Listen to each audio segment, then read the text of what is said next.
விலைவாசி உயர்வு, அது மிக அத்தியாவசிய பொருள்களின் விலைவாசி உயர்வு, அரிசி, பருப்பு, எண்ணெய், உப்பு, இது மாதிரி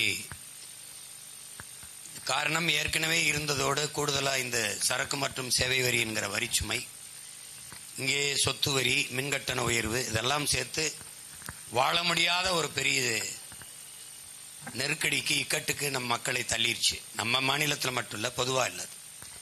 நம்ம வரும்போது இதையெல்லாம் ஒரு கட்டுக்குள் கொண்டு வருவோம்.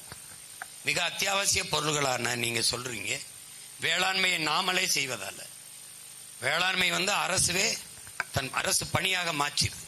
வேளாண்மை என்பது தொழில் அல்ல என்று தமிழ் இனம் கருதுது. வேளாண்மை ஒரு பண்பாடு, ஒரு வாழ்வியலாக கருதுது. அதை நம்முடைய அப்பா நம்மாழ்வார் அவர்கள், பெற்ற தாய் குழந்தைக்கு பால் ஊட்டுவது எப்படி தொழில் அல்லவோ, அப்படி பூமி தாய் தன் பிள்ளைகளுக்கு உணவு ஊட்டுவதையும் தொழிலாக பார்க்க முடியாது. அது ஒரு மரபு, அது ஒரு வாழ்வியல், அது ஒரு பண்பாடு, அது ஒரு கலாச்சாரம். அதனால வேளாண்மையை அரசு கையில் எடுத்துருது. வேளாண்மை கையில் எடுக்கும் போது நிலமும் வளமும் சார்ந்த தொழிற்சாலைகளை உருவாக்குகிற போது அவரவர் வாழ்விடங்களே அரசு பணி கிடைக்கிறதுனால வேலை இல்லை, பசி என்ற சொல் ஒழிஞ்சிடும். பால் இருந்தால் ஒரு நாட்டில் பசி இருக்காது. ஏன்னா நானே பல்லாயிரக்கணக்கான மாட்டு பண்ணைகளை உருவாக்கிடுவேன். இப்ப நாமளே ஆடு, கோழி, வாத்து எல்லாமே நம்மளே வளர்ப்போம். தேனீக்கள், பட்டுப்பூச்சிகள், நெசவு எல்லாமே நம்மளே செய்யறதுனால எல்லாமே அரசு பணி.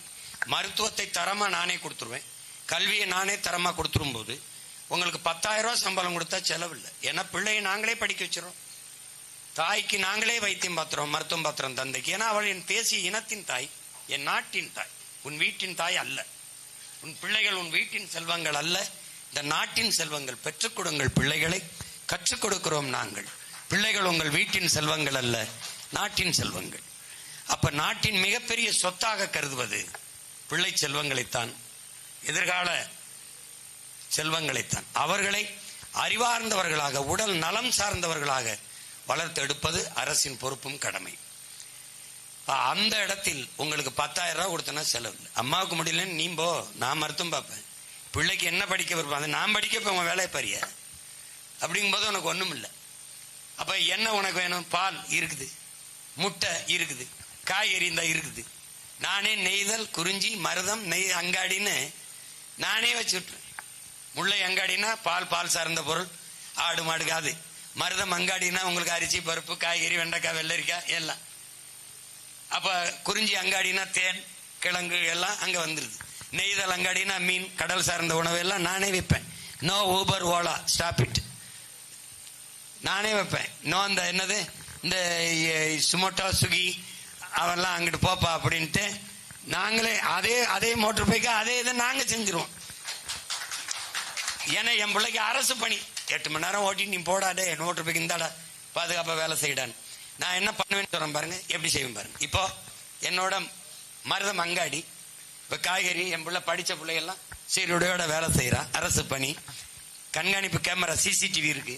அம்மா ஒருத்தர் அழைப்புக்கு வராங்க, அம்மா பாருங்கம்மா இந்த காய்கறிமா இதுல எவ்வளவு போடமா, அப்ப அரை கிலோ, அம்மா பாருங்க, ஏம்மா பாருங்க எல்லாம் முகவரி சொல்லுங்கம்மா, வீட்டில் வண்டி கொடுத்துட்டு பணத்தை வாங்கிட்டு வந்துடுவான்.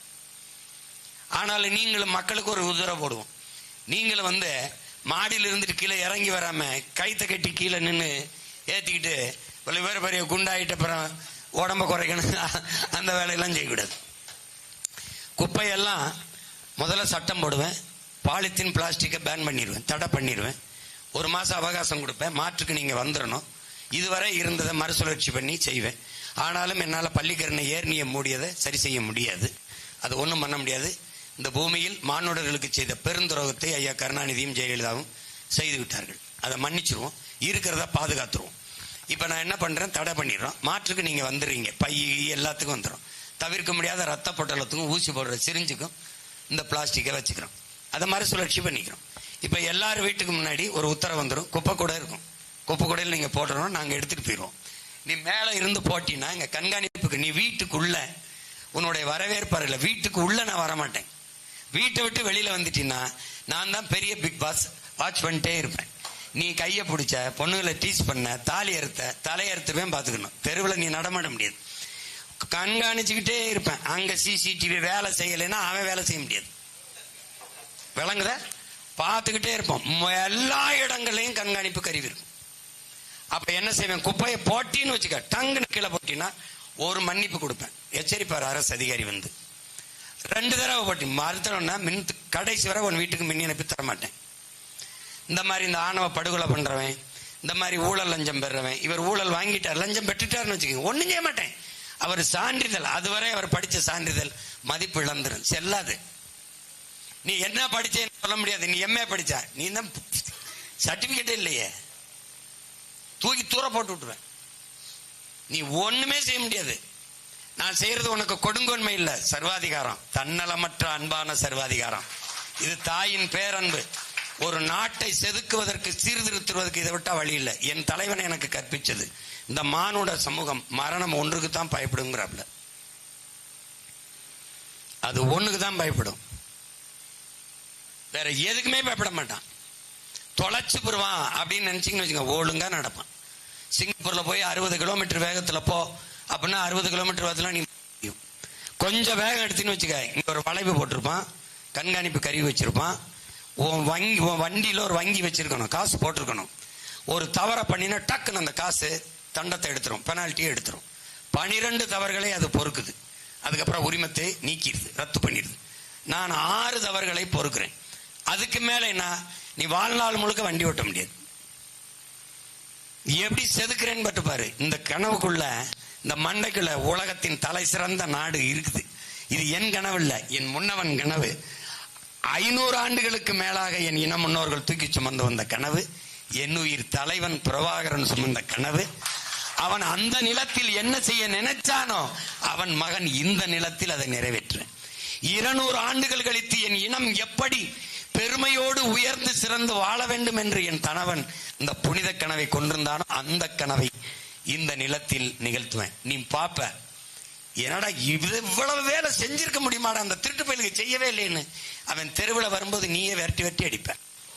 அயோக்கிய பயல்களா, இப்படி ரோடு போட்டுருக்கானடா, இப்படி பள்ளிக்கூடம் கட்டி படிக்க வச்சிருக்கானடா, இப்படி நீ பள்ளிக்கூடத்துக்கு பசுஞ்சோலை பள்ளி காட்டுவேன் பாரு, பள்ளிக்கூடம் எப்படி இருக்குன்னு. என் பள்ளிக்கூடத்தை பார்த்தீன்னு வச்சுக்க, பள்ளிக்கூடத்துக்கு ஏன் ஐயா விடுமுறை விட்டாருன்னு கேட்கிற அளவுக்கு என் பிள்ளைகளுக்கு வச்சிருப்பேன். வாசல்ல உணவகம் வச்சிருப்பேன். எப்படி வச்சிருப்பேன், பால். ஏன், நான் பண்ணை வச்சிருப்பேன். 1/2 லிட்டர் பால் என் பிள்ளை குடிக்கணும். சைவம் சாப்பிடாத கேரட்டு எல்லாம் வச்சிருப்பேன். அது முட்டை சாப்பிடுமா, முட்டை வச்சிருப்பேன். இந்த உப்மா கம்பெனி உப்மா கிண்டி போடுறவன் இல்ல, காலையில சாப்பிட்டு நீ போயா, அங்கேயே உடற்பயிற்சி கூட வச்சிருப்பேன், அங்கேயே நூலகம் வச்சிருப்பேன். உடல் வளம் அறிவு வளம் 2ஐயும் செதுக்கி உலகத்தின் தலை சிறந்த தமிழ் பிள்ளைகள். தமிழன் அவன் சொல்லணும், சரியா இருப்பான்டா, உண்மையா இருப்பான்டா, நேர்மையா இருப்பான்டா, ஒழுக்கமா இருப்பான்டான்னு வளர்த்து வருவேன். ஏன், தமிழன் அறம் சார்ந்த ஆட்சி, அறம் சார்ந்த மானம், அறம் வீரம் 3ம் உயிர் என்று வாழ்ந்த இனத்தின் மக்கள் நாங்கள் என்று காட்டுவேன். தமிழன் என்று ஒரு இனம் உண்டு, தனித்தேவருக்கு ஒரு குணம் உண்டு, அமிழ்தம் அவரது வழியாம், அன்பை அவரது வழியாம்னு நம்முடைய பாவலன் நாமக்கல் கவிஞர் தாத்தா ராமன்.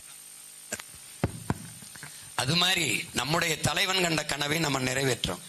சும்மா இந்த மாதிரி இந்த அவருக்கு வேலை இல்ல, இவருக்கு இது இல்ல, ஒரு சட்டம் போடும், எந்த வேலையும் செய்யலாம் இழிவல்ல, எந்த வேலையும் செய்யாமல் இருப்பதான் இழிவு. இவனுக்கு என்னன்னா, ஆடு மாடு வளர்க்கிறது அசிங்கம், ஆனா கறிங்கிறது பெருமை, பால் குடிக்கிறது பெருமை. இது ஒரு நோய் தான். உன்னை ஒரு குற்றப்படுத்தி உன்னை வெளியேற்றினான் திராவிட. எல்லாரும் படிங்கிறான், படிச்சிட்டோம். வேலை எங்கடா கொடுத்த, வேலை எங்க கொடுத்த, சாராய கடையில். சாராய கடையில் டாஸ்மார்க்ல சாராயம் ஊத்தி கொடுக்கிறவனுடைய கல்வி தரத்தை போய் கேளு. எம்எஸ்சி எம்பிஏ எம்எல் எல்லாம் எம்பிஏ எம்சி எல்லாம் படிச்சவன் ஊத்தி கொடுத்துருக்கான், அவனை பேப்பர். ஆனா நான் வேளாண்மை செய்வதை அரசு ஐயோ ஆடு மாடுமை ஐயோ பேசிட்டு இருப்பான். பைத்தியக்காரன் நாயே, ஒரு ஆட்டுக்குட்டி 25,000, 1 லட்சத்துக்கு விற்கிறா ஒரு ஆட்டுக்கிடா. என்னை வித்தா வாங்குவியாடா பரதேசி? ஒரு ஆட்டு கிடாய் சிரிக்காத 1.25 லட்சம். 10 பேருக்கு சம்பளம் கொடுக்கலாம்டா பைத்தியக்காரப்பல. ஒரு ஆட்டை வித்து 1 கிலோ கறி 1000 ரூபா வந்துச்சு. 10 லட்சம் கோடி கடனை வாங்கினீல, ஒரு நலத்திட்டம் சொல்றேன், தரமான கல்வியை கொடுத்துட்டேன், உலகத்தின் தலை சிறந்த மருத்துவத்தை கொடுத்துட்டேன், அருமையான போக்குவரத்தை கொடுத்துட்டேன், தடையில்லாத மின்சாரத்தை கொடுத்துட்டேன், தூய குடிநீரை என் மக்களுக்கு விநியோகம் பண்ணிட்டேன். எதையாவது ஒண்ணு சொல்லு பார்ப்போம், சொல்லு பார்ப்போம். மின்துறையில 1,80,000 கோடி கடன், போக்குவரத்துல 1,00,000 கோடி கடன். என்னடா பேருந்து ஓடுது, ஓடிக்கிட்டு இருக்கும்போது சக்கரங்கள் தனியா ஓடுது, சொல்லு. வைத்து திருட்டு பைலட்ட நாட்டை கொடுத்துட்டு அவன் தான் சொல்றானே திராவிடம். திராவிடம்னா திருடர்கள் கூடி இருக்கும் இடம் திராவிடம். புது மொழிபெயர்ப்பு. இது திராவிட முன்னேற்றம், திருடர்கள் முன்னேற்றம். அதுன்னு அனைத்து இந்திய திருடர்கள். அது பெருசு, இன்னும் கொஞ்சம் பெருசு, டெவலப் ஆகுது பரிணாமத்தில். அதனால எந்த கவலையும் உங்களுக்கு கூடாது. யார் யாரையே நம்பிட்டீங்க, ஒரே ஒரு முறை உங்கள் சொந்த மகனை நம்புங்க. ஓட்டு வீணாயிரும் சொல்லி எவனுக்கு அது போட்டு நாட்டை வீணாக்காதீங்க. ஒரே ஒரு தடவை ரொம்ப நாளா கத்தி கிடக்குறேன், இந்த பயலுக்கு தான் ஒரு கை சோற போடுவோமேன்னு ஒரு ஓட்டை போட்டு விடு, ஓட்டை விடு, பாத்துக்குருவான். எவன் வேணாலும் இந்த நாட்டில் தோக்கலாம்டா. விவசாயி தோற்றான்னு செய்தி வரக்கூடாது, விவசாயி தோற்றான்னு வரக்கூடாது. போடு, நீ ஒரு தடவை போட்டு பாரு. ஆண்டவர் மேல பாரத்தை போடு, எனக்கு ஓட்ட போடு, சரிதானே? ஆண்டவர் மேல பாரத்தை போட்டு, ஆண்டவரே இவன் எது செஞ்சாலும் பொறுப்பு நீரே ஏற்றுக்கொள், இந்த பாவியை மன்னித்து விடு, இவனுக்கு ஒரு ஓட்ட போடுற, உன்னை மேல பாரத்தை போட்டுன்னு போடு. நான் நல்லது செய்யலைனா என்னை நடு ரோட்ல வச்சு போடு.